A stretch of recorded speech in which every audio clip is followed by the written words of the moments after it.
이라고 하는 지역은 포도나무가 상당히 많았던 지역이었습니다.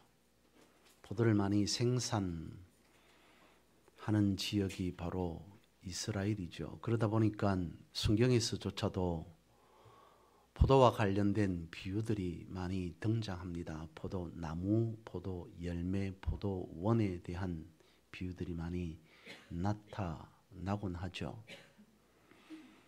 오늘 우리가 이사야 27장 말씀을 본문으로 읽었습니다마는 본문 앞쪽에 이사야 5장 말씀에도 보면 포도에 대한 말씀이 있습니다.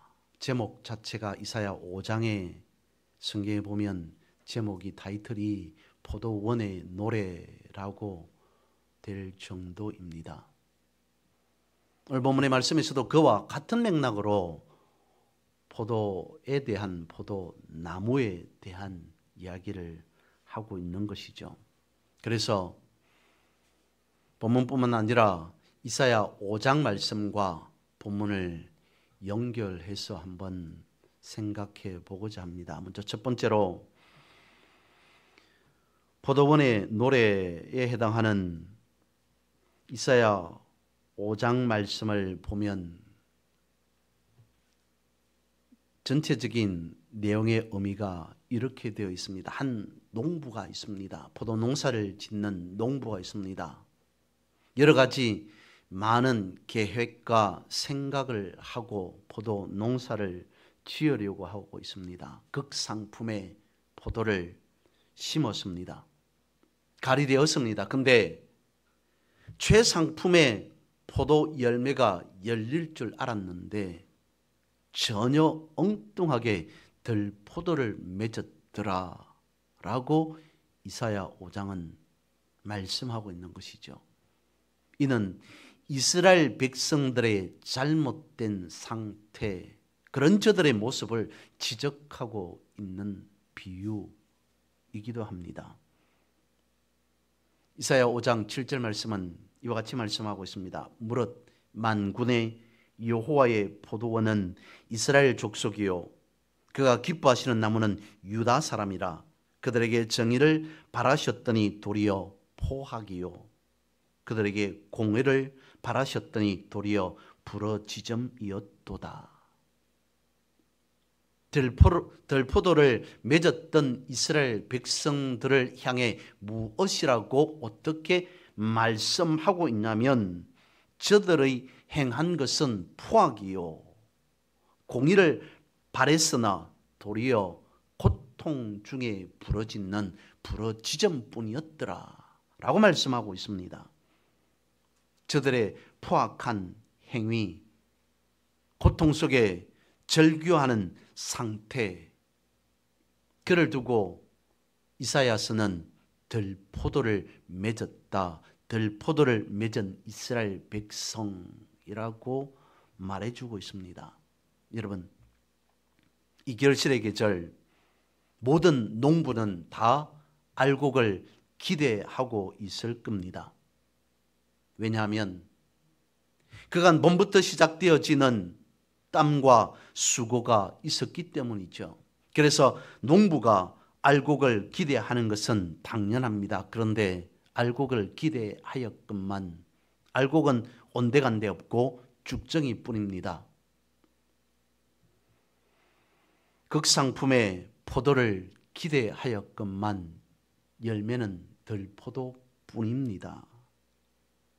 이를 두고 포악이요 고통 속에 부르짖는 절규다라고 말합니다. 바꿔서 말하면 하나님의 공의는 이스라엘 백성들 가운데 사라져버렸다라고 하는 그 말씀, 그것인 겁니다. 그렇다면 여러분, 이 결실의 계절 가을에 우리가 살아가는 이 세상에 하나님의 공의가 사라지면 어떤 현상이 나타나게 되는 걸까요? 하나님의 공의가 사라진 사회는 어떻게 되어질까요? 러시아계 역사학자 중에 박노자라고 하는 분이 계십니다. 이 사람이 책을 썼는데 당신이 몰랐던 K라고 하는 책 제목으로 책을 썼습니다. 여기서 말하는 K라고 하는 것은 우리나라를 말하는 영어로 코리아의 K 그겁니다. 요즘에 유행하는 말 중에 무슨 K라고 하는 말들을 많이 하지 않습니까? K 문화, K 음식 등등. 그럴 때에 K 우리나라 코리아를 말하는 거죠. 우리가 몰랐던 한국 그것에 대해서 책은 이야기하고 있습니다. 그 중에 그 책에 이런 내용이 있습니다. 한국과 러시아 사이에 비슷한 점이 너무도 많다. 그 중에 하나가 세계 최악에 가까운 자살률이다 라고 말하고 있습니다. 그러면서 책은 계속 이렇게 이야기합니다. 몇 년 전에 통계청 발표에 따르면 한국의 하루에 약 38명 정도가 자살을 한다. 인구 10만 명당 26.9명에 해당하는 숫자이다. 이것은 OECD 가입국 중에서 최고이다. 러시아는 25명에 해당한다. 그러면 세계 평균을 내면 어떻게 될까? 9명이다 라고 이야기합니다. 세계 평균이 9명, 대략 10명 정도 되어진다면 우리나라는 26.9명, 27명 정도 몇 배가 되어지는 겁니까? 우리나라가 개발도상국입니까? 후진국입니까? 우리는 스스로 선진국 대열에 서 있다라고 해도 과언이 아닐 겁니다. 그 중에서도 빈곤층뿐만 아니라 노인층의 자살률도 상당히 높다라고 말합니다. 단순히 우리가 가난해서 먹고 살기 힘들어서 자살하는 거겠습니까? 단순한 문제가 아니겠죠. 선진국 하면서도 우리나라 대한민국에 왜 이렇게 자살률이 높은가? 그것은 성경 말씀에 들어가서 우리가 생각해 보면 사회정의가 아닐까 싶습니다. 물론 그것만으로도 단정 짓기 힘들겠습니다만 하나님의 공의가 사라진 사회에서 보여지는 나타나는 현상은 그렇게 하나씩 둘씩 심각한 상태로 두드러지기 시작한다는 거죠. 하나님께서는 공의를 바라셨으나 도리어 죽겠다고 부르짖는 사람들이 늘어났다는 이사야의 외침이 바로 오늘 이 시대에 어쩌면 이 나라 이 백성들을 향하여 부르짖는 부르짖음이 아닐까 싶습니다. 그렇습니다. 공동체가 무너지면 개인이 무너지죠. 또한 개인이 무너지면 사회도 무너지기 마련입니다. 개인과 사회는 상호 밀접하게 연결되어져 있기 때문입니다. 난 그런 것 필요 없어. 나만 행복하고 나만 잘 먹고 잘 살면 되지. 그것만으로도 충분하지 라고 한다면 이사야 5장에서 말씀하고 있는 그 외침, 오늘 본문에서 말씀하고자 하는 메시지, 그것은 모두가 다 허무맹랑한 소리로 들릴 뿐입니다. 아니 어쩌다가 자살률 정도 그럴 수도 있지. 다른 우월하고 월등한 것이 너무도 많지 않느냐라고 생각하겠습니다만 그렇다면 선진국이라고 말하는 그런 나라들은 또한 어떨까요? 마이클 샌들이라고 하는 사람이 역시 책 하나를 썼는데요. 정의란 무엇인가? 거의 베스트셀러 수준에 이르는 책으로 알려져 있습니다. 마이클 샌들이라고 하는 이 사람이 하버드대에서 강연했던 그 자료들을 모아서 정의란 무엇인가, 사회윤리라든지 이런 쪽으로 많이 강의를 하였던 사람이기도 합니다. 그는 묻습니다. 세계에서 제1 간다고 하는 선진국 미국은 그러면 정의로운 나라인가, 정의로운 사회인가? 라고 묻습니다. 가난과 부를 대조하면서 정의란 무엇인가? 라고 하는 것을 읽는 독자에게 다시 한번 생각하고 또 생각하게 해줍니다. 사회의 각종 여러 가지 윤리를 언급합니다. 동성애 문제라든지 테러 문제라든지 이런 것들을 언급합니다. 그러면서 공리라고 하는 공공의 이익이라고 하는 그 관점에서 공공의 정의란 무엇인가? 그 책은 말합니다. 사회에서 정의는 어쩌면 사라져 버린 것이 아닌가. 사회에서 정의가 사라진다면 개인에게 미치는 영향은 그 또한 작지 않겠죠. 지대할 겁니다. 그러면서 정치 윤리, 정치 정의에 대해서 마이클 샌들은 말하면서 이렇게 말합니다.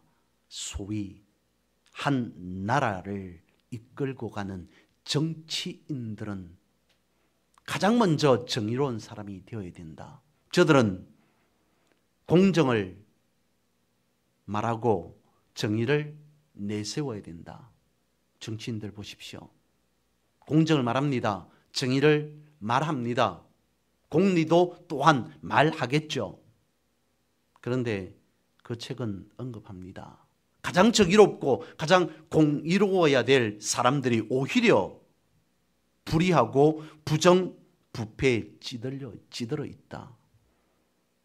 저들은 입으로만 정의와 공정을 내세울 뿐 오히려 정의와 공정을 이용할 뿐이다 라고 말합니다. 여러분, 그렇다면 공의의 기준은 무엇이겠습니까? 여기에서 중요합니다. 공의라고 하는 것은 사회에서는 정의라고 말할 수 있겠지만 오늘 교회 안에서는 정의가 아닌 공의라고 말합니다. 그러면 정의가 아닌 공의의 기준은 무엇이겠습니까? 마태복음 20장에 보면 포도원에 대한 비유가 나옵니다. 한 포도원 주인이 있습니다. 포도 농사를 수확할 때가 되었습니다. 포도를 수확할 때가 되었습니다. 사람들이 필요합니다. 일할 사람들이 필요합니다. 그리하여서 오전 9시에 12시에 3시에 그것도 모자라서 오후 5시까지 길거리로 나가서 일할 사람들을 데리고 와서 일을 하게 합니다. 하루가 마무리되었습니다. 이제 일당을 계산할 시간이 되었습니다. 오후 6시에 일을 마쳤습니다. 오전 9시 그리고 12시 일찍이 9시간 몇 시간 일한 사람들이 생각합니다. 일당을 어느 정도 줄까? 1시간 일한 사람에게 한 데나리온을 줍니다. 9시부터 9시간, 10시간 가까이 일한 사람은 어떻게 생각할까요? 나에게는 엄청난 일당이 급여가 주어지겠지. 역시 그 사람에게도 한 데나리온을 주어집니다.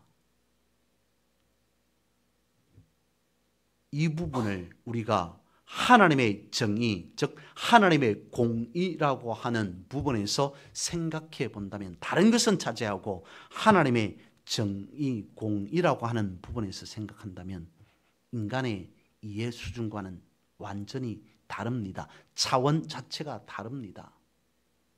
1시간 일한 사람이 한 데나리온을 받았다면 9시부터 12시부터 일한 사람은 그보다 훨씬 더 많은 품삯을 일당을 받는 것이 당연하다고 우리는 생각합니다. 그런데 성경은 그렇지 않다라고 이야기를 하고 있지 않습니까? 다시 생각해 봅니다. 공의라고 하는 것은 무엇인가? 사람이 세운 공의의 개념을 하나님도 역시 옳다고 인정하시는가 라고 하는 것을 우리가 생각해 보아야 된다는 거죠. 우리가 무슨 바른 행동을 했습니다. 칭찬받을 만한 일을 했습니다. 내가 생각할 때 이런 것은 옳은 것이야 라고 판단하고 생각하고 판단하고 결정했습니다. 행동에 옮겼습니다. 그런 모든 것들을 과연 하나님께서도 옳다고 인정할 것인가?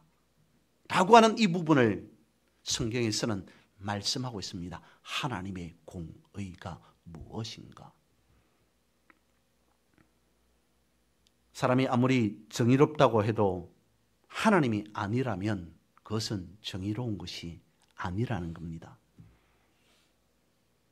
즉 다시 말하면 정의와 공의를 말할 때 인간의 기준이 아닌, 사람의 판단이 아닌 하나님의 판단이 앞서야 된다. 사람이 결정할 것이 아니라 하나님이 결정하시는 것이다. 사람의 기준이 아닌 하나님이 기준하시는 것이다 라고 하는 것이 공의요, 마태복음 20장의 비유이며, 그리고 오늘 본문에서도 그것을 두고 말씀하고 있습니다. 그렇다면 하나님의 기준을 둔 공의라고 하는 것은 무엇이겠습니까? 로마서 말씀으로 한번 정리를 해보면 이렇습니다. 먼저 첫 번째 로마서 1장 17절 말씀에 보면 복음에는 하나님의 의가 나타나서 하나님의 공의를 말합니다. 하나님의 의가 나타나서 믿음으로 믿음에 이르게 하나니 기록된 바 오직 어떻다고요? 의는 믿음으로 말미암아 살리라 함과 같으니라. 하나님의 공의가 무엇을 통해 나타난다, 드러난다고 말씀하고 있습니까? 믿음이라고 말씀하고 있습니다. 여기서 말씀하고 있는 믿음이라고 하는 것은 무엇이겠습니까? 생각하면서 다시 로마서 3장 20절 말씀을 읽어봅니다. 그러므로 율법의 행위로 그의 앞에 어렵다 하심을, 하나님 앞에 우리가 정의롭다 라고 함을 얻을 육체가 있나니 아니 없나니 율법으로는 죄를 깨달음이니라. 다시 생각하게 해줍니다. 하나님의 공의란 무엇인가? 하나님의 공의는 어떻게 드러나게 되는가? 우리가 말씀을, 율법을 제대로 정확하게 지켰다고 그 사람이 어려운 사람인가? 정의로운 사람인가? 착한 사람인가? 선한 사람인가? 하나님으로부터 박수 받을 사람인가? 아니라는 거죠. 이어서 로마서 3장 24절은 말씀합니다. 그리스도 예수 안에 있는 속량으로 말미암아 하나님의 은혜로 값없이 어렵다 하심을 얻은 자가 되었느니라. 다시 말씀을 드려볼까요? 우리가 거룩한 것이 아니라, 우리가 정의로운 것이 아니라, 사람의 기준과 가치에 무엇인가 하나님 보시기에 제대로 된 것이 있는 것이 아니라 무엇으로 우리가 세워질 수 있다고요? 무엇으로 우리가 이 땅에 발을 딛고 살아갈 수 있다고요? 예수 그리스도로 말미암아, 예수 안에 있는 속량으로 말미암아 하나님의 은혜로 값없이 우리가 어렵게 되었다, 어렵다 하심을, 정의롭게 되었다, 거룩하게 되었다, 하나님의 공의 안에 인정받는 사람이 되었다 라는 것을 깨닫는 것이 먼저이다 라고 말씀하고 있습니다. 로마서에서 말씀하고 있는 하나님의 공의의 기준은 무엇이라고요? 내가, 우리가, 즉 사람이 예수 그리스도의 은혜 받은 자인지를 우리 스스로 자인 인정하는가? 나는 하나님의 사랑을 받고 살아가는 자이다 라고 하는 이 사실을 깨달았는가?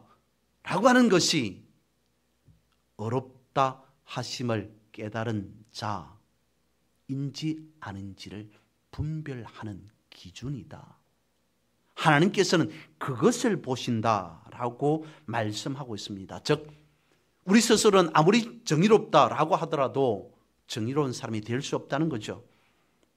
앞서 말씀을 드렸습니다마는 내 생각, 다른 사람의 생각이 아닌 내 생각을 한번 생각해 보시죠. 나는 평소에 어떤 생각을 하고 살아가는가? 어떤 마음으로 살아가는가? 다른 사람들이 바라보는 내가 아닌 나 스스로 생각하는 나, 즉 하나님께서 바라보시는 나, 그런 나에 대한 판단 기준, 나는 어떤 생각으로 어떤 마음으로 살아가는가? 우리 스스로는 선하다 할 수 없습니다. 무엇으로요? 예수 그리스도로 말미암아 우리는 선한 삶 안으로 들어와 있는 자가 되었다. 그때 비로소 우리는 거룩을 말할 수 있고 정의를 말할 수 있고 진리, 진실을 말할 수 있고 하나님의 공의를 말할 수 있다라고 말합니다. 오늘 본문에서는 말씀하고 있습니다. 포도원을 위해 노래하라라고 말씀을 하십니다. 노래하라라고 하는 것은 찬송하라라기보다는 포도원을 돌보라라고 말하는 부분 아니겠습니까? 돌을 골라내고 거름도 주고 그래서 극상품의 포도를 심었기에 나중에 엄청난 열매를 알곡을 결실을 기대하며 돌보라라는 그 말씀일 겁니다. 그런데 그렇게 농부가 했음에도 불구하고 어떤 결과가 나타납니까? 그 기대치에 미치지 못했습니다. 그래서 하나님은 오늘 본문에서 말씀하고 있습니다. 쓸데없는 포도원은 헐어버리겠다. 이것이 무엇이라는 겁니까? 우리의 기준, 사람의 기준, 판단이 아니라는 거죠. 하나님께서 아니다라고 말씀하시는 기준이라는 겁니다. 하나님 보시기에 아니기 때문에 그런 쓸데없는 포도원은 썰어버리겠다, 헐어버리겠다, 징계의 채찍을 내리겠다라고 말씀을 하십니다. 그러면서 이렇게 다시 말씀하고 있습니다. 새롭게 포도원을 회복하시겠다라고 말씀하고 있습니다.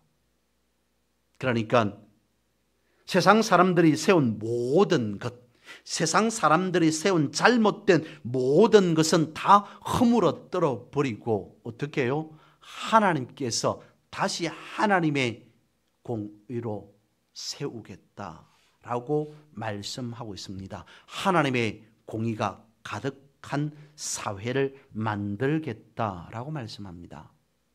그 말씀을 이렇게 설명하고 있습니다. 포도원을 위해서 물도 주고 다른 여러 가지 필요한 부분이 있으면 솎아내고 그래서 새로운 포도원을 정성껏 돌보겠다라고 말씀하고 있습니다. 약속하고 있습니다. 그러면 어떻게 되어집니까? 뿌리가 깊어지고 움이 돋고 꽃이 피면서 결실하게 되어집니다. 그러면 문제는 우리가 어떻게 살아야만이 하나님의 기준에 맞는 아름다운 행복한 형통한 삶을 살아갈 수 있을까? 라고 하는 것이 관건 아니겠습니까? 한마디로 말씀을 드립니다. 하나님 보시기에 가장 정의로운 공의로운 삶, 단 한 단어로 한마디로 말한다면 아멘의 삶이라는 겁니다. 다른 여러 가지 설명이 아닌 아멘으로 살아가는 삶, 그것이 하나님께서 바라시고 기대하시는 가장 행복한 형통한 삶이라는 겁니다. 여러분, 하나님께서 우리에게 듣고 싶어하는 하나님께서 가장 기뻐하시는 단어가 있다면 무엇이겠습니까? 한마디로 말한다면 아멘이라는 거죠. 그것을 지난번에 이렇게 말씀을 드렸습니다. 나는 신앙생활 오래 했습니다. 몇십 년 했습니다. 내 옆에 사람들은 다 방언합니다. 그런데 유독 나만 아직까지 방언도 제대로 못합니다. 하나님 왜 저에게 방언하도록 허락해 주시지 않습니까? 방언의 은사를 주시지 않습니까? 이미 방언하고 있습니다. 그것이 뭐라고요? 할렐루야, 아멘. 이보다 더한 방언이 있습니까? 아멘은 천국 방언이라 말씀을 드렸습니다. 이미 우리는 천국 방언을 사용하고 있음에도 그것은 제쳐두고 하나님 저에게 방언의 은사를 주십시오. 이미 방언의 은사를 받았음에도 그것이 우리가 가장 아름다운 형통한 삶을 살아가는 삶의 모습이요, 어쩌면 주님을 믿고 살아가는 이유이다라고 말할 수 있을 것 같습니다. 그래서 생각해 봅니다. 아멘이 없으면 천국도 없다라고 말씀을 드려봅니다. 예전에 이런 말씀을 한번 드렸던 적이 있습니다. 성경을 처음 뺏겨쓰기 필사하던 사람들의 자세, 모습이 어땠다고요? 성경을 거룩한 하나님의 말씀을 붓으로 펜으로, 제대로 종이도 없고 펜도 없을 때였겠습니다만 펜으로 써나가기 시작합니다. 그러다가 거기에 하나님이라는 단어가 나오면 저들은 펜을 놓습니다. 그리고는 목욕을 하고 다시 쓰던 붓을 꺾어버리고 새 붓으로, 새 펜으로 성경을 써나가기 시작합니다. 그러다가 다시 또 하나님이라고 하는 단어가 나오면 다시 펜을 두고 목욕하고 다시 새로운 펜으로 성경을 써나가기 반복했더라. 무엇이겠습니까? 감이 부족한 사람이 하나님의 말씀을 써나간다는 것 자체, 그것만으로도 엄청난 두렵고 떨리는 일인데 내 손수 하나님이라는 단어를 쓴다는 것 자체가 얼마나 두렵고 떨리는 일이냐. 지금까지 써왔던 그 말씀 자체도 엄청나게 거룩한 말씀이겠지만 다시 하나님이라고 하는 그 말을 쓰기가 차마 쓰던 붓으로 쓰지 못해서 그 붓을 꺾어버리고 새 붓으로 쓰는 것. 내가 지금까지 생각했던 그 모든 생각을 다시 내려놓고 목욕을 하고 새로운 마음으로, 새로운 뜻으로, 새로운 기분으로, 자세로 말씀을 써나간다는 것. 그 상징적인 의미에서 우리에게 주어지는 메시지는 그겁니다. 단순히 하나님의 말씀을 써나간다는 것 자체에 대한 두려움, 공경, 경외뿐만 아니라 무엇이겠습니까? 내가 하나님의 이 말씀 앞에, 하나님이라고 하는 이 단어 앞에 나는 무조건 아멘입니다. 그 아멘이 없었으면 어떤 사람이 하나님이라고 성경을 써나가다가 하나님이라고 하는 단어 앞에 붓을 긋고 목욕을 하고 다시 성경을 써 나갈 수 있었겠습니까? 아멘이 없는 삶은 어쩌면 천국도 없다라고 생각해 볼 수 있지 않을까 싶습니다. 그래서 성경은 하나님의 뜻을 무시하고 거역하고 대항하는 그러한 사람들을 바라보고 무엇이라고 표현하고 있습니까? 찔레와 가시덤불이다 라고 말하고 있습니다. 하나님께서 말씀하시고 있는 그 말씀 가운데에 오늘 4절은 이와 같이 말씀하고 있습니다. 나는 포도원에 노여워할 일이 전혀 없다. 거기에서 찔레와 가시덤불이 자라서 나를 대항하여 싸우려고 한다면 나는 그것들에게 달려들어 그것들을 모조리 불살라 버릴 것이다 라고 말씀을 하고 있습니다. 무엇을요? 불의한 부분들을, 불공정한 부분들을, 부정부패 이러한 모든 것들을 찔레와 가시덤불이라고 표현하면서 그러한 것을 불태워 버리겠다, 제거해 버리겠다라고 말씀하고 있습니다. 왜 그렇습니까? 그걸 그대로 방치해 두었다가는 포도원을 망치기 때문이죠.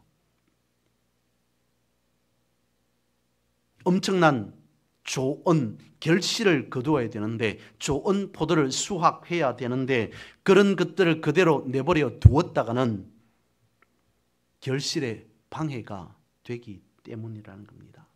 그래서 사절 말씀에는 그와 같이 제거해 버리겠다, 불살라 버리겠다라고 살벌한 부분으로 말씀을 하고 있습니다. 그런데 거기에서 끝이 나지 않는다는 거죠.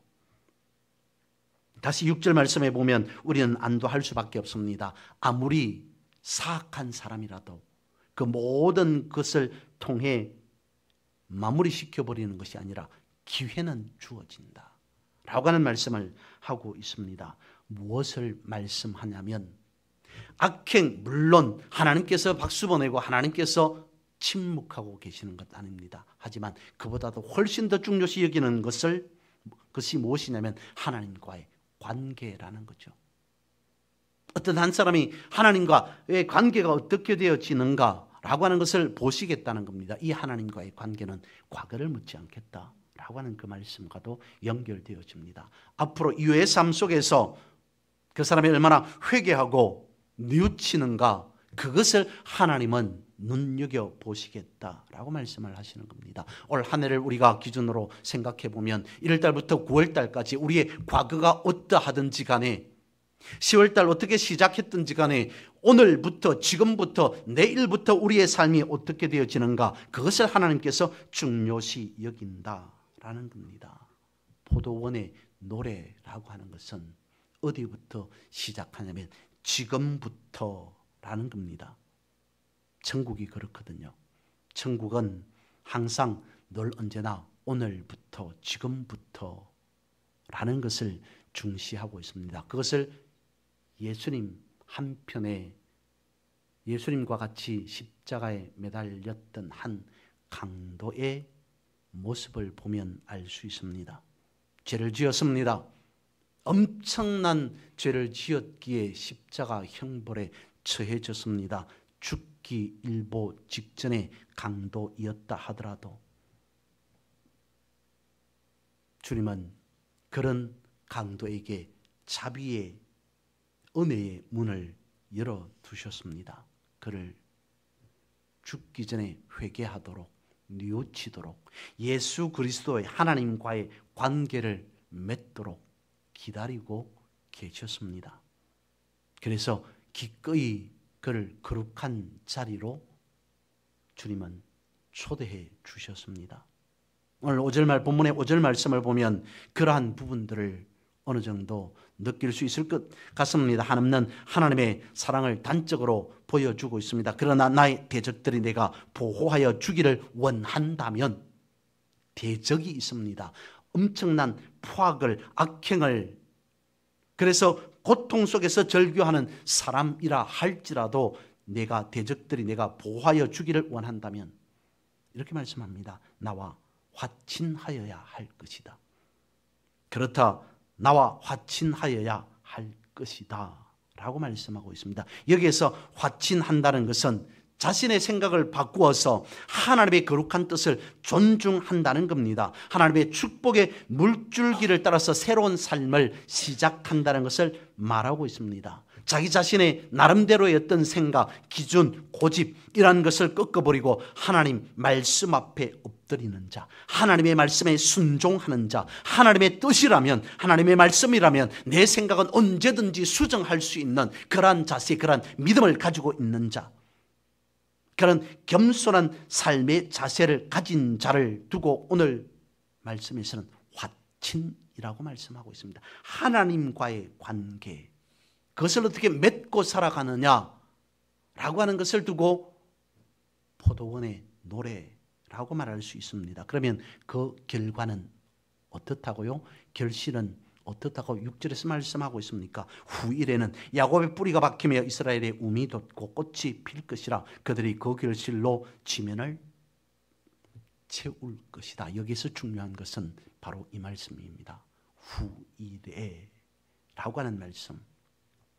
결실 중요합니다. 그 결실이 무엇이어야 되냐라고 오늘 본문을 묵상하면서 말씀을 드리냐면 아멘이라고 말씀을 드렸습니다. 그런데 거기에 앞서 가장 중요한 우리가 놓치지 말아야 할 부분, 바로 후일엔 이제부터라는 거죠. 지금부터라는 것입니다. 앞으로 어떻게 해 나가느냐, 거기에 하나님의 기준이 있다. 하나님의 뜻이 있다라는 겁니다. 이스라엘 백성들이 예전에 어찌하였든지 간에 지금부터 앞으로 어떻게 나가느냐에 따라서 하나님은 기회를 주십니다. 축복의 은혜를 주십니다. 이것이 하나님의 큰 그림이요, 이것이 포도원의 노래라는 거죠.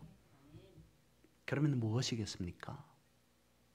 오늘 본문의 말씀을 포도원의 노래라고 하는 타이틀로, 제목으로 잡아본다면 하나님께서 가지고 계시는 큰 그림은 무엇이겠습니까? 어쩌면 단순한 한 포도원의 노래가 아닌 제2의 에덴의 노래가 아닐까 생각해 볼 수 있다는 거죠.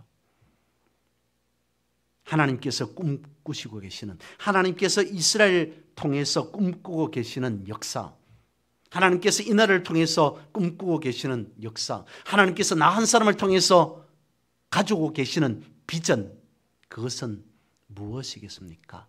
제2의 에덴, 그것을 하나님께서는 꿈꾸고 계신다 라고 생각해 볼 수 있지 않겠습니까?